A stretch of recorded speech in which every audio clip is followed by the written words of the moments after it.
Like and subscribe to my channel and click the bell icon to get new video updates. History of the World Part 2 continues Mel Brooks' tradition of humorously retelling important past events. Nick Kroll says, "There's nothing quite like hearing Mel Brooks say, 'Oh, good idea,' but conversely, he adds there's nothing worse than Mel making a joke and he's like, 'No, that's bad.'" However, Kroll genuinely feels that Mel Brooks is telling you straight out that your idea sucks, one of which is my life's great privileges. Kroll discusses his collaboration with Brooks on the new History of the World series Part 2, a sequel to Brooks' film History of the World Part I, which was released over 40 years ago. The premise of the original film: each episode of the series contains a variety of sketches that take viewers through different periods of human history. Kroll describing his lifelong infatuation with Brooks, he says, "I used to watch Mel Brooks movies and quote them from around the time I was about 5 years old. Really, has met. He gave us boxes on the way out. It was the greatest day of my life." But then Kroll recalls, "I first met Mel many years ago at a Jewish Humor Awards. I was fresh out of college and just starting out in comedy. I told him I had an idea for a remake of The Producers, and he said, 'Do your own thing, do your own work,' and left the room. And,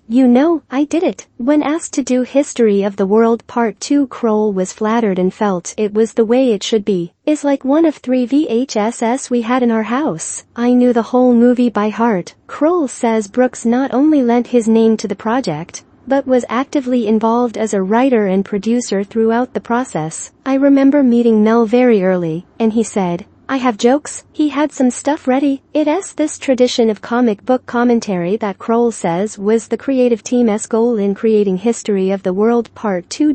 For me, doing a show about history, now at a time when we re-examining the past and how things went, became a very easy way to continue Mel's legacy of poking fun at those in power. "That really became our leitmotif to keep the show going," explains Kroll. He adds, "Personally, I think there are still crazy things you can say and do in comedy right now. You just have to think a little more about how and why you re-saying them, and if you take that extra time to think about it, you can still say and do some pretty wild things. It just takes a little more thought." The actors who appear on the show are what Kroll calls a killer's talents. These include Ike Barinholtz, Rob Corddry, Jack Black, Zazie Beetz, Quinta Brunson, Danny DeVito, Wanda Sykes, Andrew Rannells, Jason Mantzoukas, D.R.C. Carden and Brandon Kyle Goodman, among others. He says it's not hard to find people willing to get involved. Johnny Knoxville, who I've known for a long time, got a text from him 5 minutes after the announcement. "All I can do. Mel Brooks is my hero." Sarah Silverman, same thing. Sarah held out her hand and said, "Mel is my hero. If there's anything I can do,